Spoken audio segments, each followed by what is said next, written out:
Thank you. You may be seated. I will now take roll calls. Rob Bradley. I believe Chair Bradley is going to join us via telephone. Miriam Present. Gyabi, my chair. Cole Oliver. Present. Chris Peterson. Ryan Atwood. Doug Bernique. Doug Burnett. Ron House. Present. Janet Price. Here. Okay. Thank you. And we have quorum. So before I'll call Robin Hudson, I must say, go Gators.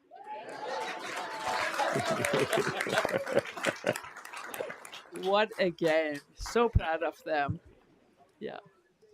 So, and for now, Robin Hudson, you're recognized to present item number 1, the employee awards. Thank you, Robin.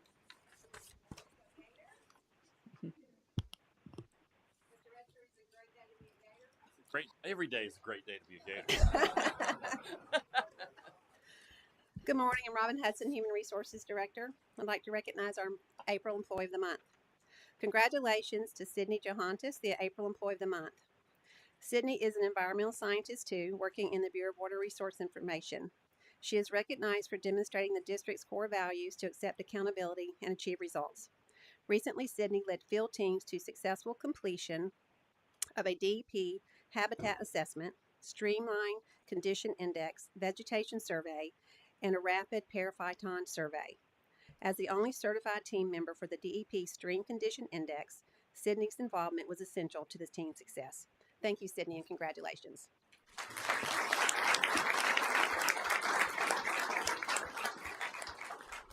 A 10-year service award for Clayton Ryder, Hydrologic Data Collection Specialist 3, in the Bureau of Water Resource Information. Clayton conducts data collection and monitoring of water levels in wells and lakes, precipitation, and sun radiation in the upper St. Johns River Basin. He calibrates, operates, troubleshoots, and installs automated and telemetry-based stations across the district's hydrologic monitoring network. Clayton maintains the collection of hydrologic data of more than 100 telemetry stations, continuing to build on the historical data associated with the district's network. His vast experience in maintaining our telemetry stations ensures integrity in our hydrologic data. Congratulations on 10 years of service to the district, Clayton.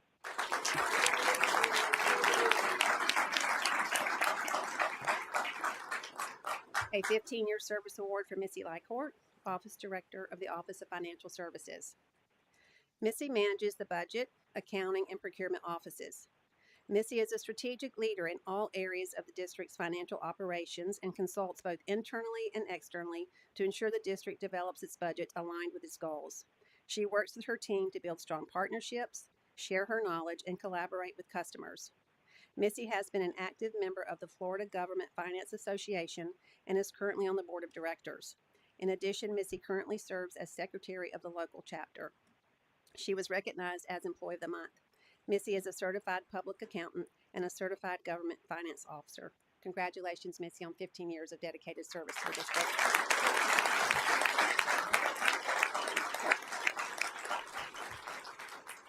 A 25-year service award to Thomas Mayton, Deputy General Counsel in the Office of General Counsel. Tom serves as a supervisor and mentor in the Office of General Counsel, and he is a lead rulemaking attorney. His legal and substantive expertise have been invaluable in the development and implementation of recent updates to the statewide Environmental Resource Permit Rules and the Central Florida Water Initiative Supplemental Applicant's Handbook. Tom has also served as the district's lead counsel in the successful defense of challenges against the Water Management District rules. His work ethic is second to none, and he consistently tackles legal issues with an eye toward problem solving. Please join me in thanking Tom for 25 years of outstanding service to the district.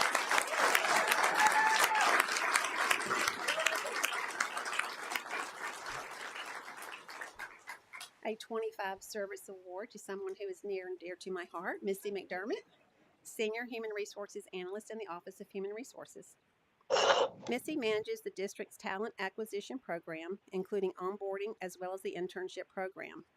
Missy partners with leadership throughout the recruitment, selection, and onboarding process to ensure our managers can move through the process efficiently while ensuring applicants and new employees have a great experience when interacting with the district. She provides essential guidance on complex employment law and best practices during the selection process. Missy's valuable contributions are evident by her being recipient of 2 certificates of appreciation, the Employee of the Month, and as a nominee for Employee of the Year. Missy's knowledge of district programs, her dedication to her work, and high standards of personal achievement have been a tremendous asset to the district. Congratulations, Missy, on 25 years of dedicated service to the district.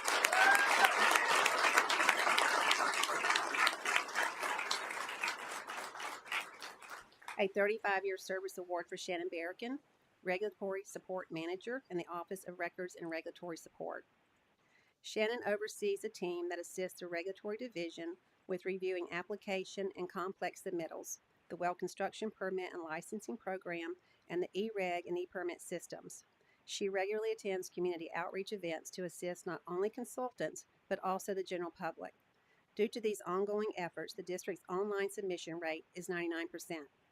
Shannon plays a key role in coordinating between information technology and the Regulatory Division on E-Reg and E-Permit system upgrades and enhancements.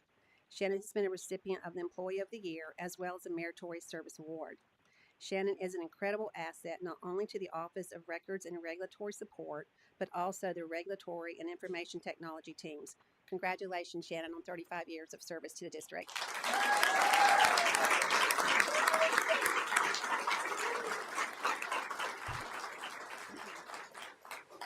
And a retirement award for Kevin Brown, Office Director in the Office of Information Technology. Kevin joined the district's team in 1997 in the Division of Land Acquisition as a GIS analyst and is retiring as the Information Technology Office Director. Kevin oversees IT customer support, application development, GIS, database and application middleware, and enterprise infrastructure programs. In the ever-changing world of technology, Kevin and his team ensure district staff and our external customers have the right tools to support the district's core missions. They developed and support E-Reg and E-Permit that is used not only at our district, but also Swanee River and Northwest Florida Water Management Districts. Kevin is a valued leader who is focused on providing his team with the tools, resources, and continuing education opportunities to maintain a highly knowledgeable and effective team. Kevin's commitment to the district, his team, our business partners, and the public is evident in the quality of our IT systems and the level of support provided by the IT team. Thank you, Kevin, for your dedication and service to the district and our customers. We wish you many happy travels and all the best in your well-deserved retirement.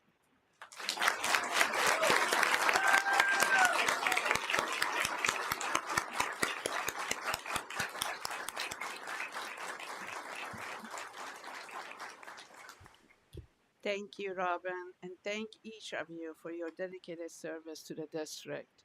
Truly, we have one of the best teams at St. John's Water Management District.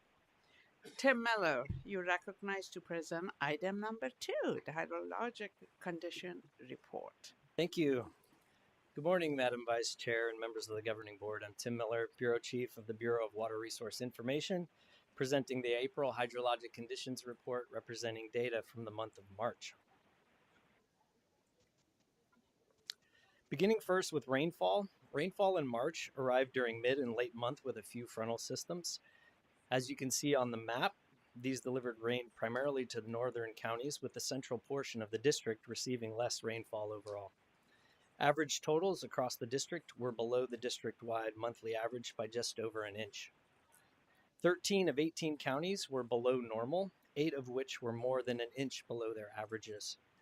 Of the 5 counties above normal, Alachua and Baker counties were more than an inch above their monthly averages. County-wide, average rainfall totals range from a high of 5.45 inches for Baker County to a low of 1.43 inches for Orange County. Moving next to rainfall over the past 12 months, the district-wide annual rainfall total is 1.2 inches above the annual average of just over 51 inches. We see that rainfall distribution has favored central and northern counties through the year, while areas along the southern coast and to the west have received less. 10 counties remain above normal, with Nassau, Duval, and Volusia counties 5 inches or more above their annual averages.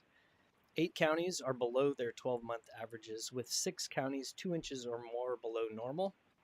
Of those 6 counties, Brevard and Osceola counties are more than 4 inches below their averages. Countywide totals range from the lowest value of 45.15 inches for Osceola County to the highest value of 62.1 inches for Nassau County, which is nearly 11 inches above average. Surface flows across the district at the start of the month were primarily in the average range, and while the majority of sites continued to have flows in the average range, we have seen some changes through the month.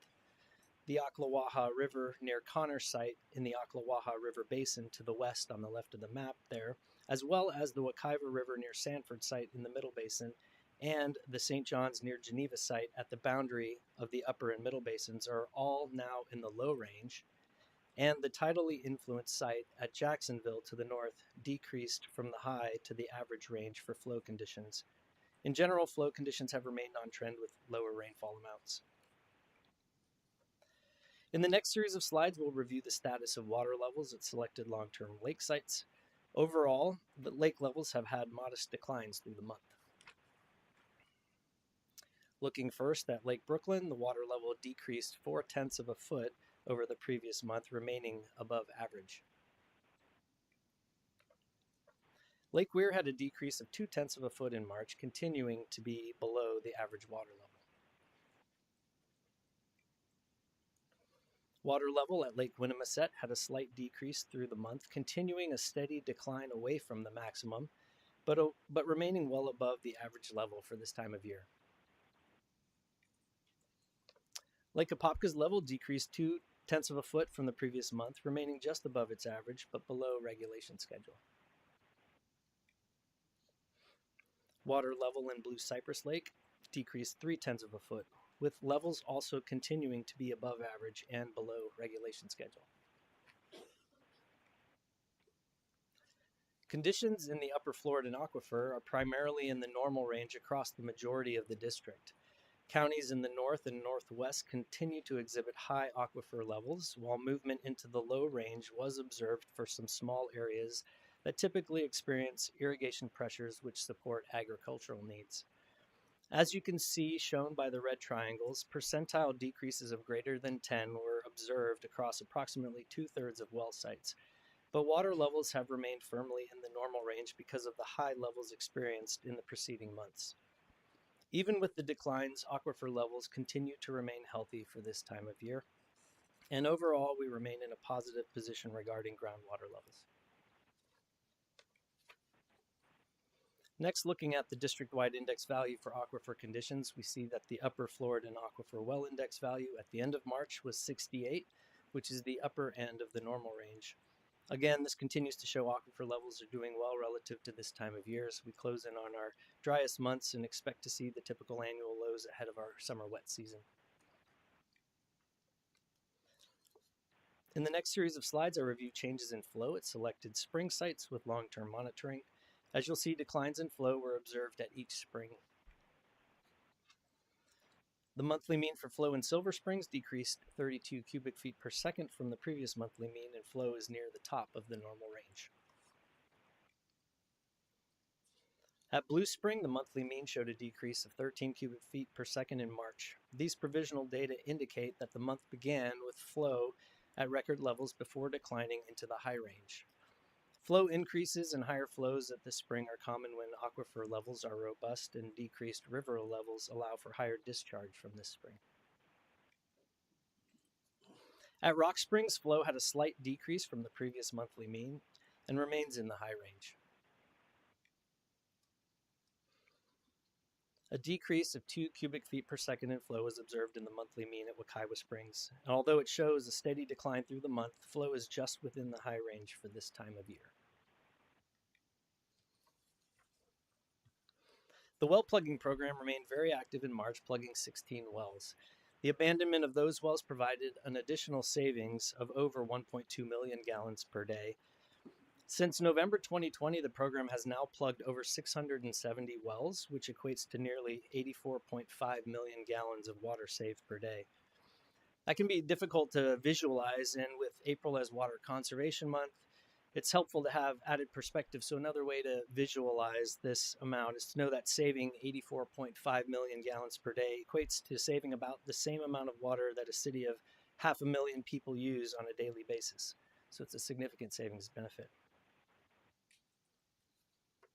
The next two slides haven't been a part of the hydrologic conditions report since July of last year, but they relate to the below normal rainfall we've received 4 of the last 5 months, as portions of the district have begun to reflect drier surface conditions, which are typical at this time of year.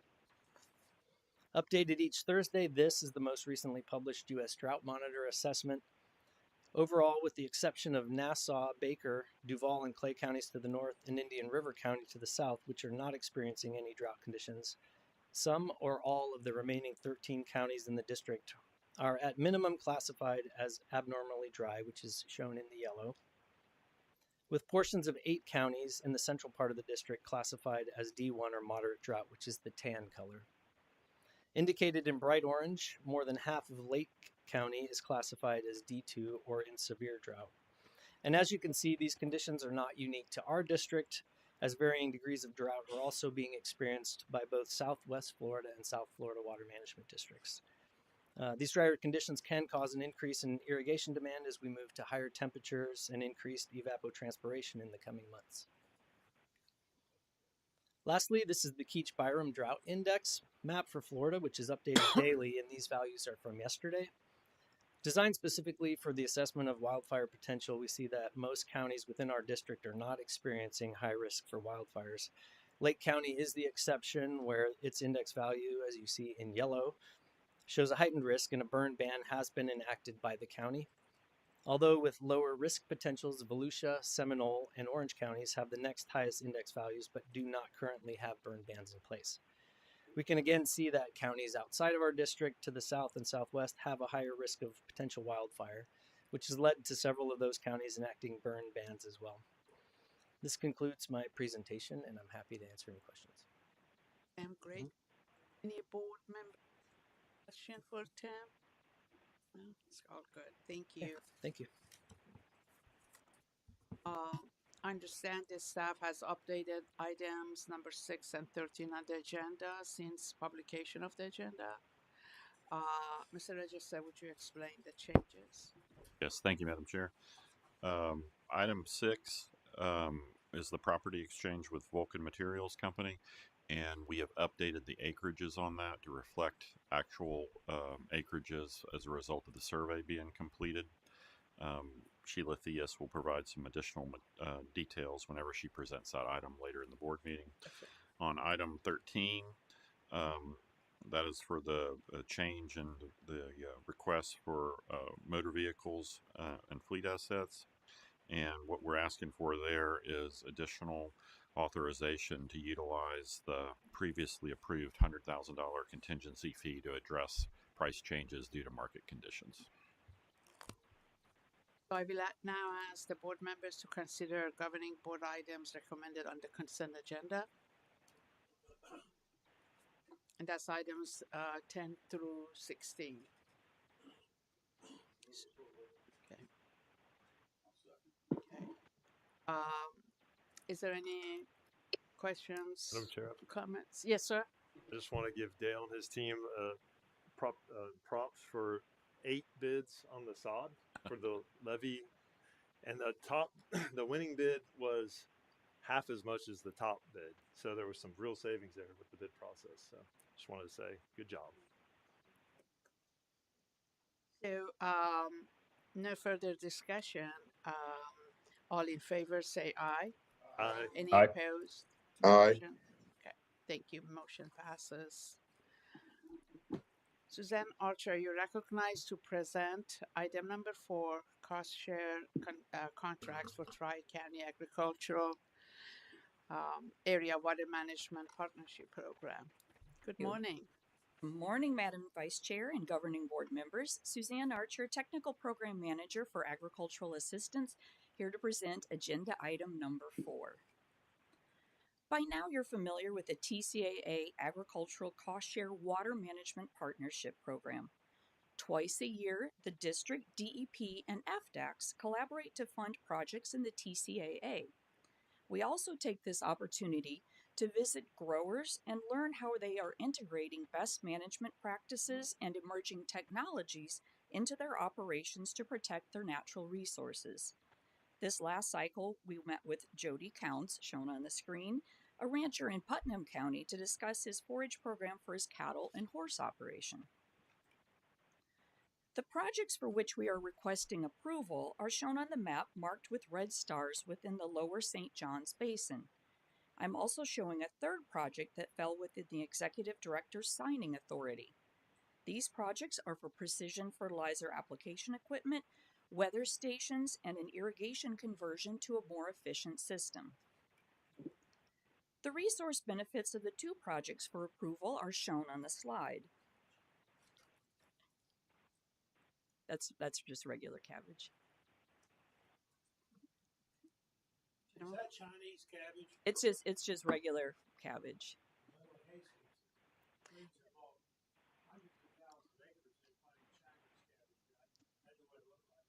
Yeah, so they plant Chinese cabbage, and there's also a flat cabbage that they're fond of that they grow quite a bit of as well. But this was just your typical cabbage. I believe they grow it here, and 90% of it goes back to South Korea. Actually, I think a lot of it is also sold along the eastern seaboard, up and down the coast. So some of it stays local.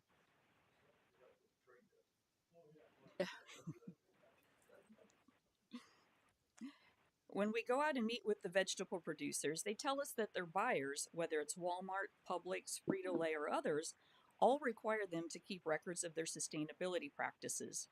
The growers often express their appreciation of the cost share program and how it helps them adopt practices that demonstrate their efforts to protect the environment to their produce buyers. Speaking of Frito-Lay, you may have seen an advertisement during the Super Bowl that showed a little girl who planted a potato and watched it grow. At the end of the advertisement, Frito-Lay highlighted some of their farmers, and several are right here in Putnam and St. Johns County, and each of them have participated in our district's cost share program at some point. The little girl in the middle is Delee Parker, named after her grandfather's company, Delee Produce. The Parker family farms in Elkton and is shown on the upper right. The distinguished gentleman in blue on the right is Wesley Smith, and he has a project before you today. The gentleman on the bottom right is Steve Singleton, and his family's on the bottom center. They grow potatoes in Flagler, Putnam, and St. Johns counties. In particular, Frito-Lay encourages their efficient use of irrigation water and supports the producers moving away from seepage to more efficient methods. The requested action on Agenda Item 4 is approval for the Executive Director to negotiate and execute a cost share contract as shown on the slide. Are there any questions? Move for approval. Well, just 1 second. Ms. Winkler, do we have any public comment cards on that item? No, ma'am. Okay, thank you. So now we have a motion and we have a second. Is there any discussion? Okay, no discussion. All in favor say aye. Aye. Any Aye. opposed? Aye. Okay, thank you. Motion passes. Thank you. Yeah, I understand. Okay. Mr. Brown, Mr. Clint Brown, you're recognized to present item number 5, consumptive use permit 8284-9, City of Castleberry. Good morning. Good morning, Madam Vice Chair and esteemed board members. My name is Clint Brown. I'm a supervising hydrologist for the Bureau of Water Use Regulation, working out of the Apopka Service Center. We have one permit for your consideration today. It's a renewal of a public supply for the City of Castleberry, located in Seminole and Orange counties. The city and its service area is located within the Central Florida Water Initiative Regional Planning Area and within the Middle St. Johns Basin. As such, this permit was reviewed using all the applicable rules of 40C2, including the Standard Applicant's Handbook and the CFWI Supplemental Applicant's Handbook. The city's previously permitted allocation of groundwater from the Upper Florida Aquifer was 7.022 million gallons per day. The proposed allocation is 6.177 mgd of groundwater sourced from both the upper and lower Floridan aquifers. The proposed allocation is a 12% decrease from the previous allocation, largely resulting from focused water conservation efforts and updated demand projections. The city has decreased their residential per capita use to approximately 63 GPCD because of conservation efforts, including their water conserving inclined block rate structure, retention of more wastewater currently sent to the regional water resource reuse facility, commonly known as Iron Bridge, and the city's extensive use of available reclaimed water to meet their irrigation demands. Their goal moving forward is to maintain a 63 GPCD value. For context, the district-wide average value in 2023 was 123 GPCD, and the latest draft numbers for the CFWI area are slightly higher than that. So 63 is a very, very reasonable conserving use number. Moving into the future, the city plans on meeting their 2025 Upper Floridan aquifer demand through the use of groundwater from Lower Floridan aquifer wells, including one well recently converted from the Upper Floridan aquifer to the Lower Floridan aquifer. Currently, the groundwater from the Upper Floridan aquifer comprises approximately 40% of the city's total use for public supply. The city's conversion to and utilization of Lower Floridan aquifer wells to meet some of its demand is significant because it is a lower quality source and reduces the demand or their withdrawal they are placing on the Upper Floridan aquifer, which is the highest quality and most valuable water source.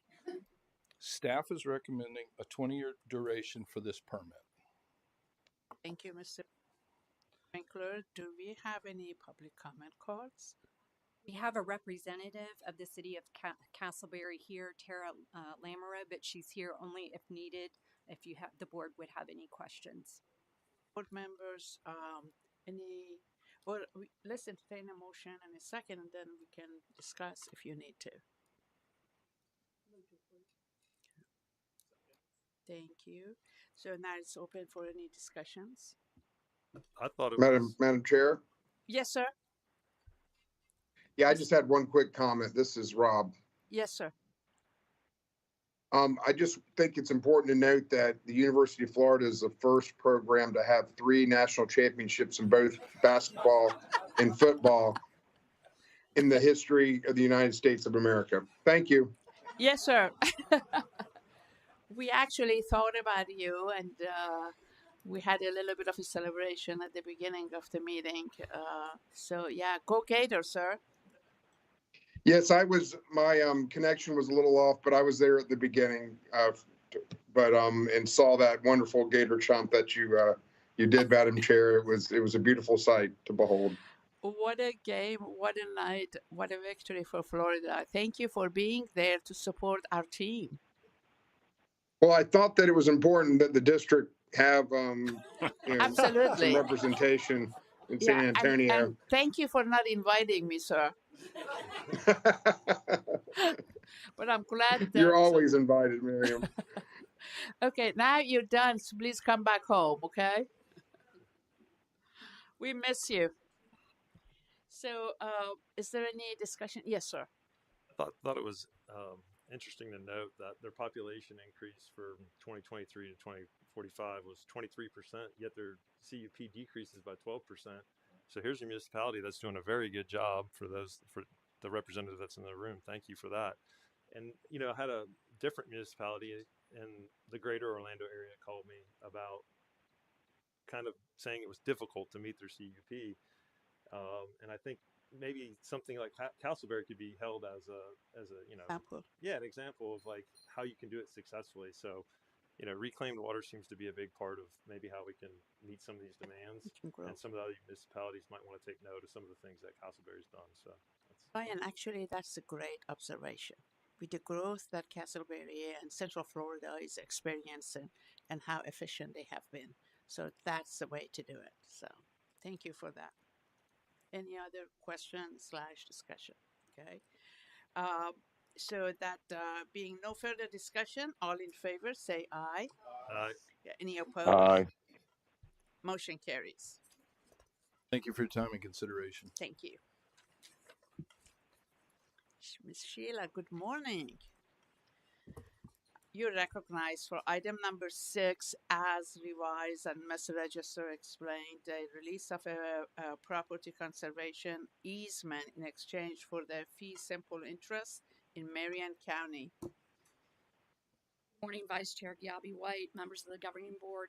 I'm Sheila Theus, Real Estate Services Director. I'll be presenting Agenda Item 6, an exchange of real property interest in Marion County. Just as a reminder, the district received the final survey for this transaction after the Governing Board items were published, and they revised the memorandum accordingly. You'll find a new memo in your black folder. These maps are intended to orient you with the location of the transaction. The map to the left provides an overall view of the Ocklawaha River Conservation Corridor. The map to the right depicts the location of the area subject to this proposed exchange adjacent to the Sunny Hill Restoration Area. Sunny Hill is comprised of more than 10,000 acres in eastern Marion County, adjacent to the Ocala National Forest. The restoration area is broken down into 3 major tracts: Sunny Hill South, which is located here and south of County Road 42, and then Sunny Hill North and West, which are divided by the Ocklawaha River. The proposed exchange will happen wholly inside this area, this parcel outlined in black, which is encumbered partially by a proprietary conservation easement. This slide provides a summary of the transaction history for Sunny Hill West. The district purchased a proprietary conservation easement comprised of 2 parcels preserving approximately 2,200 acres from the Cone family in 2000. Noted on the map to the right as Cone parcels A and B. The district received interest in parcel A converted from the conservation easement to fee simple interest in 2021 at the end of a 20-year term, with the conservation easement remaining over parcel B. The proprietary conservation easement encumbers only a portion of the single parcel that is subject to the proposed exchange, and the Cone sold this parcel to CalMac Company in 2021. The purpose of this slide is to give you an overview of the 2 primary elements of the exchange. The exchange is contained, again, inside this single parcel outlined in black. The district agrees to release the proprietary conservation easement over the area outlined in pink, which is approximately 47 acres, and in exchange, the district will receive the entire area outlined in blue, 35 of which are subject to the conservation easement, and the remaining 54 acres will be new to the district's portfolio. The 89 acres will incorporate into the Sunny Hill Restoration Area and will improve the district's southern boundary line, allow for more efficient land management, provide an additional point of access for public recreation, protect the more environmentally sensitive wetland communities, and create a buffer from the remainder property. The table at the bottom of the slide presents the unencumbered values of the exchange properties as determined by a certified appraiser. Staff requests approval of the recommendation in the Governing Board memorandum as generally described here, and this concludes the presentation. Thank you, Sheila. Question, but Ms. Winkler, do we have any public comment call? We have for this item, Mr. Segundo Fernandez is here on behalf of Vulcan Materials, but just to answer any questions that the board might have. Board members, do we have a motion for item number 6? Any second? Second. Thank you. So now, is there any further discussion? I know I have a question, so I'll go first. Sheila, do you have a matrix when the request comes in that you would analyze? Is it against matrix of these elements that you look at? We do. So when a request comes in, we route it through a process of creating GIS maps that identify the wetland communities, and then that selection of maps gets routed through a selection committee internally, which are representatives of each of the various divisions and bureaus in the district. They provide comments back to us, and then once that information comes back to Real Estate Services, we assess it against, obviously our budget and portfolio, what makes the best sense. At some point in the future, Sheila, if our chair agrees, you may want to just present on the matrix and procedure. That was interesting that you have a selection committee, because this it can get sensitive. So it would be a good idea for us to know that how the process works. Okay, thank you. Okay, we have no other questions or discussions for Sheila. Okay, there being no further discussion, all in favor, say aye. Aye. Aye. Any Aye. opposed? Motion passes. Thank you, Sheila.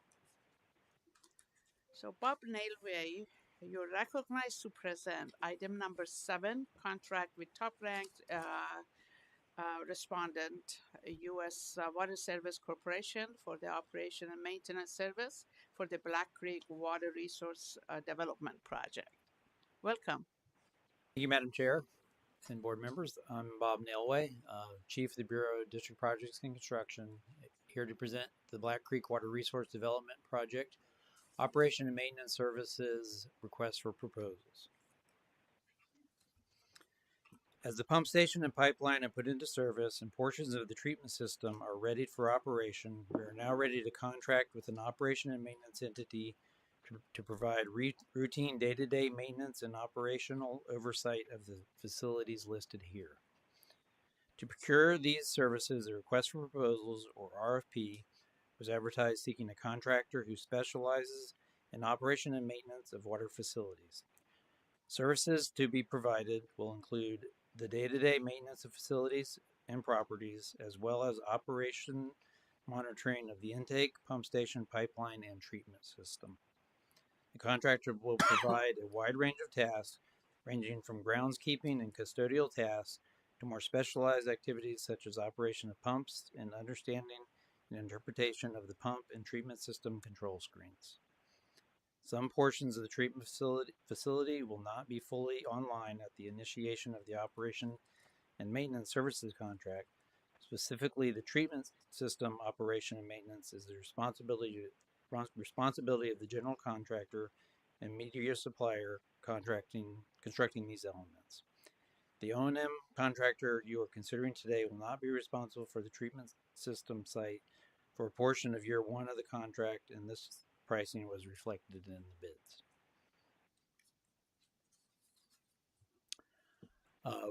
We advertised the solicitation on December 17th. 34 firms downloaded the solicitation package, and we held a non-mandatory proposal meeting on January 16th, at which 5 firms attended.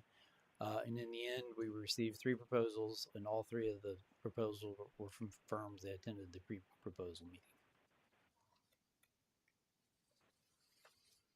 The staff evaluation committee scored the proposals based on the qualifications, and the scores listed here are a combination of the qualification score and the cost effectiveness score, which received a 35% weighting.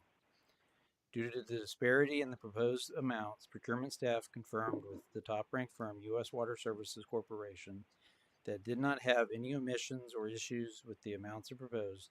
Additionally, U.S. Water's pricing reflects the fact that they have other facilities they operate and maintain in both Keystone and Green Cove Springs.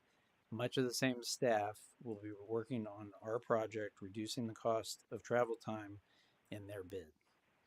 The following proposed costs cover all 3 years. However, year 2 and 3 renewals can be renewed at the option of either the district or the vendor. And this pricing also includes a supplemental work allowance of $60,000 for each respondent over the life of the contract. And I will mention that U.S. Water is in the audience today. And with that, here's the recommendation. I'd be happy to answer any questions you might have. Thank you. We'll come back to questions. Ms. Winkler, is there any public comment cards? No, ma'am. Thank you. So let's entertain a motion in a second, and then we open it to questions. Okay, thank you. We have a motion and a second. So is any questions, comments? Okay. Yes, sir. What's the life expectancy of the medium they use before they need to replace it all? We estimate 7 to 10 years Okay. for the media, and this contract is not related to the media at all. That's a separate expense, maintenance expense. Yes. Okay, thank you. Bob, I have a question for you. Have we done work with U.S. Water Service Corporation before? Don't believe we have, but they are a well-respected company in the area and in this industry for sure. And was this a bid or proposal? Because I saw a price. It's a request for proposals, which allowed us to have a qualifications element, but also a pricing element. And if the pricing had been closer, qualifications would have been, more at the forefront. They actually, U.S. Water received the highest qualification scores, but also gave us the best price. So Excellent. we were very happy to see that. I saw General's reaction. I mean, my reaction was the same way, that one has the price is, or proposed price is 3 times more. I mean, those days of, 1%, 2%, like, it's incredible. Is double what the Exactly. is, and that one's 3 times. Yeah. So it went 1, 2, 3. But they weren't that close. No, not at all. So it's like that's concerning always when I see that is that the lowest number is the way, but you have looked at the qualifications and you're certain. Okay, thank you. So we have a motion and a second. All in favor, say aye. Aye. Aye. Any Aye. opposed? Aye. Thank you. Motion passes. Mr. Jenkins, how are you doing? So good to see you. You're recognized to present item number 8, an informational update on construction process for the project's 2 regionally significant water resource development projects. Thank you, Madam Vice Chair and board members. It's my privilege to present this monthly update on both Black Creek and Crane Creek M1 Canal Flow Restoration projects. Construction is really moving along on both of these. We're getting close to the end.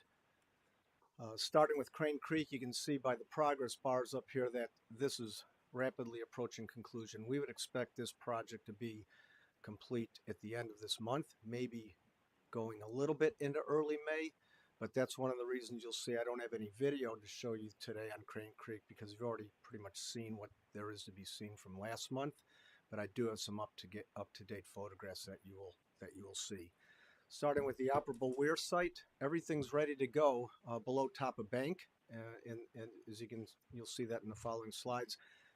All we have left is some upland work, including a concrete slab and controls building and electrical hookups, as well as some of the aesthetics on the site, like landscaping and fencing. So the operable weir site is almost done. East pump station, it's pretty much ready to go. It's been sodded and just waiting to get fenced also. And it needs the power connection. So FPL we're working with them to get the power connected there. The west pump station, all the pumps are in place. Still need to connect the piping to a manifold. Need to pull a coffer dam at the intake structure, and that needs to also be fenced and sodded and graded, but it's ready to go too. Getting very close, I think 95%. And then the driveway going into the discharge structure, that has been poured. There's just some striping that needs to be done. So again, this Crane Creek is getting real close. Here's some other photographs starting in the upper left. This is some construction that was done over the last month. That's the intake structure at the east pump station. You can see it's complete. Moving over to the upper right, that's the discharge structure and the driveway that I just mentioned that was just poured off of US 192. Lower right is showing the west pump station, and you can see that coffer dam that will be removed in the next couple weeks. And again, the piping needs to be connected. And in the lower left, you can see the east pump station sods in place. It's ready to go. It just needs to be fenced. This is the weir structure, and this is on the north side. This is where they're cleaning out all that sediment that washed in from Hurricane Milton. That's been completed, and you can see the north side weir in the down position. This is how it looks right now. You can see that everything below top of bank is beautiful and nice and ready to go. The operable weirs are both in the down position, which is why you can't see them. And that, and then in the upper left, that's where the control building will go on that abutment, in that fenced area on that abutment wall. That's where the slab will be poured and the controls building will be put into place. Moving along the Black Creek, you can also see that the pump station intake and pipeline, they're done. They're pretty much done. Final walkthrough is scheduled for the pump station and the intake structure later this week. The remaining work then is focused on the construction of the cells in the treatment area as well as the media production. So at the treatment area, we're continuing to flush cell 1 with Black Creek water and continued water quality testing. So we haven't released any water into Alligator Creek yet. So that's as part of the startup function, that's still going on. Cell 2 is continuing to be filled with media. You can see in the lower middle photograph that's being undertaken right there. In the foreground, cell 1 with all the plants. And we're about 70% full of media in cell 2 right now, so that's great. Cell 3, aggregates all in place, and we just rinsed that last week, and we're waiting to, when the media production gets to the point where we can start filling cell 3 after 2, we'll start doing that. And then cell 4, 5, and 6, the liners have been installed in all of those cells. Next step will be to put aggregate in those as it becomes available and as a contractor gets to that stage. And also you can see in that photo in the upper right, that's the outfall structure going to Alligator Creek. You can see the riprap is all in place. And so now I do have a short video to show you here. This is moving back from Alligator Creek. There's the outflow structure. All of this dirt that you see right here, that will all be seeded or sodded, so that'll be fixed up and looking a lot nicer in the near future. Now as we pan to the south, you can see the liner in cells 6 and 5. Again, the aggregate's the next thing that goes into place right there. And then there's the stormwater retention pond right there in the foreground. In the background, that's Lake Brooklyn. And then panning to the left, that's cell 4 with the liner in place. Cell 3 has the aggregate in place. You can see the media being put into cell 2. Again, that's about 70% complete. And cell 1 is up and running, so to speak, and we're still rinsing water through there and testing water quality before it gets released. So that's all I have right now. Again, Crane Creek, we're thinking that next time I show you any video on Crane Creek, it'll be the finished product. Main thing we're waiting on right now is to get power to both the east and west pump stations, and that'll be ready to go very soon. So we're kind of excited about that. And and one more thing I want to mention on Black Creek, the media production is, we're getting, the last 2 weeks, they've delivered over 1,000 cubic yards for the week. So last 2 weeks, 1,000 cubic yards. That's what we're hoping will continue. So that's it. If you have any questions, I'd be happy to answer them. It's a great report. You know, when you put the video together, perhaps you want to show before and after, like when the construction starts and a progression. This is amazing. Ms. Winkler, any public comment cards? Not on this item, ma'am. Thank you. So if we have a motion in a second, then we can open it up for questions today. For information only, so there's no action required by the district. Thank you, Mr. Register. So any question for Dale? Very impressive. Madam Chair? Yes, sir. I just had a quick comment. First of all, thank you to everyone for these wonderful presentations. I agree with Madam Chair's comments about the before and after. I think that would take what is a 9.5 out of 10 presentation and make it a 10 out of 10. So that would be really interesting to see going forward. What I'm particularly impressed by is the public engagement, and there really is no confusion in the public about where we are, where we've been, and where we're going on this project that is of great interest, certainly to this area of the district. So kudos to all involved, and I look forward to being with all my fellow board members over the next few months as we, I think, properly celebrate these milestones together and make sure that the public is aware of how far we've come and where we are now. And so these are exciting times for the district. And I just wanted to thank everybody for getting us to this point. Thank you, Chair Bradley. We appreciate your leadership on this project. It's been years to come, and we really appreciate all your hard work on leading the way and the path for this. Okay, thank you, Dale. Appreciate it. Miss Preston. Yeah, she's right there. You recognize to provide an update for litigation items.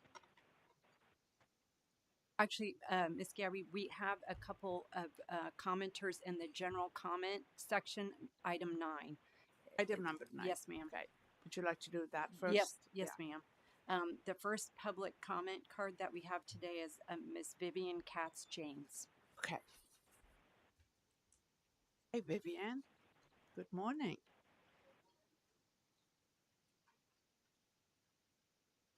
So it's appropriate that I talk a little bit today.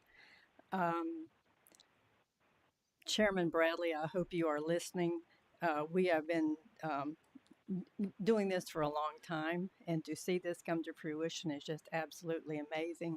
The work is tremendous. We were able to go out, I don't know, a month or so ago, and just seeing the magnitude of the project is really something.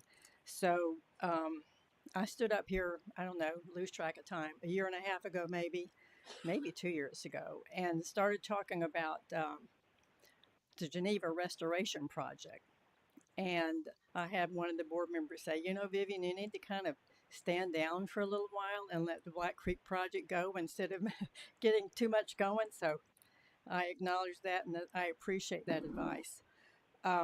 So a few months ago, I don't know, 3, 4, 5 months ago, something like that, it seemed like a good time to bring it up again. And so we have been working on the Geneva Restoration Project. Geneva is the last lake in the chain. And so it has suffered more damage. When I say damage, we have full-grown pine trees, a forest, in a lot of areas of Lake Geneva. So when this water comes back from Black Creek, those trees, the pine trees, are going to be dead. And so unsightly, unsafe, so on and so forth. So we got busy, and Mary Ellen Winkler, Clay Corsi, Mike Register, and Christine Winsler got together and started working on this. And I got to say, this team has been fantastic. We've met. We also I got some advice. I get advice all the time, and I try to listen to it. Someone suggested to me, you know, Vivian, this hasn't really been done before, so it's harder than you think. So you need to maybe hire somebody. And so we ended up hiring Adams and Reese. Herschel Vineyard and Jeff Littlejohn happened to work with that company. They happen to be a bit familiar with FDEP. So with their help, the City of Keystone Heights and Solo funded Adams and Reese. I don't know that we would be where we are without them. And I will say that as of, I believe, the end of last week, our permit came through. Wow. And so we are ready to start that process. We're in the waiting period now, the advertising period. So I just want to thank everyone who has been involved in this to getting us to this point. I said it the first time I stood up here, and I'm saying it now. This is the exclamation point for the Black Creek Project. So thank you. Thank you, Vivian. Lastly, we have Mr. Ed Cece speaking on Cedar Island subdivision.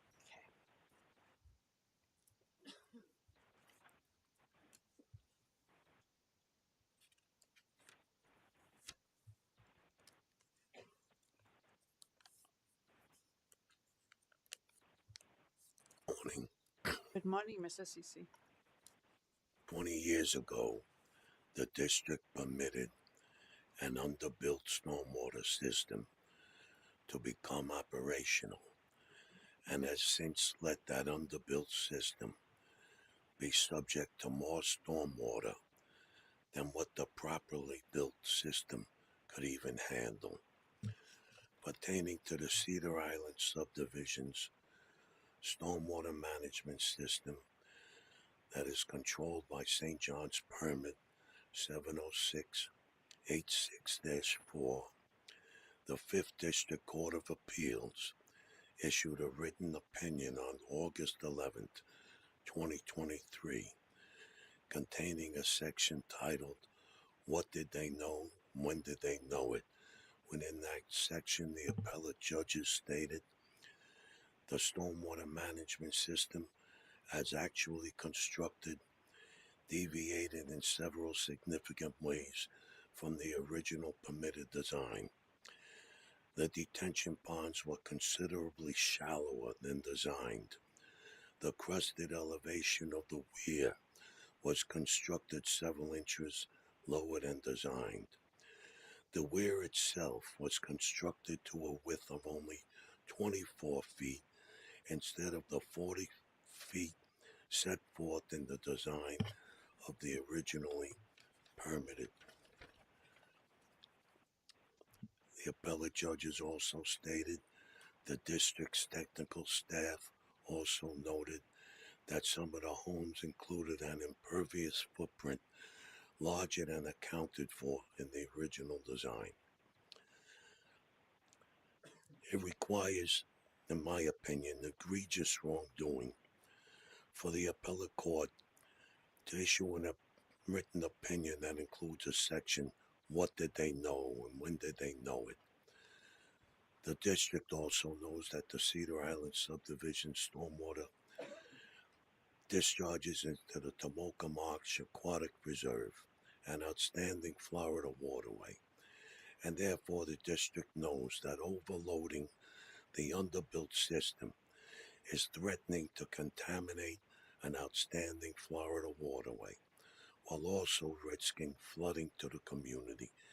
I've been addressing this matter with the district for the past 5 years, evidenced by compliance file 1396589. The district, in my opinion, is culpable for allowing the underbuilt system to become operational 20 years ago on May 3rd, 2005, the same day that the HOA became the permittee for operation and maintenance of that system. The HOA, in my opinion, is culpable for exceeding the impervious limits of the permit, and the district for not issuing a violation regarding the overbuilding. By making these public comments, I hope to get the attention of the public so as to shine a light on this matter. Thank you. Thank you, Mr. Cece. So now, Ms. Preston, you're recognized to provide an update for litigation items. Good morning, Madam Chair and members of the board. Over the past couple of months, we've had a lot of items on this report, and as a result, this month we have several matters that we are awaiting a ruling after hearing, preparing for oral argument, engaging in discovery or in briefing, or settlement negotiations or discussions, but there are no significant status changes on any individual case to report this month. Thank you so much. Is there any question for Ms. Preston? None? Okay. We now have governing board comments. Members, do you have any comments? Anything your heart desire to discuss? Okay. Thank you. Mr. Register, your turn. You're recognized to provide a report and a calendar for us. Thank you. First slide, please. Recently, district land management staff assisted the U.S. Fish and Wildlife Service with a critical and complex prescribed burn at the Merritt Island National Wildlife Refuge. It allowed them to accomplish a burn that would have been, frankly, very challenging to do without the assistance of district staff. So a big thank you goes out to our land management staff for their dedication and willingness to serve our partners. Next slide. The district's Florida Water Star program partnered with Habitat for Humanity of Flagler County to promote water efficiency in new homes. This picture was taken at the most recently completed project in Palm Coast, where homes are built with low-flow faucets, Energy Star appliances, native Florida landscaping, and other water-saving features. Over the past 2.5 years, this partnership has resulted in 7 Florida Water Star certified homes, helping families save money on utility costs while conserving our water resources. Our governing board meeting next month will be May 13th here at district headquarters. And the final note today, as with every day, it's great to be a Florida Gator. Go Gators. So there being no further discussion, if there is no objection, I now adjourn the governing board. Chair, thank you for your participation, as well as Mr. House. Good night, all. Welcome. Thank you.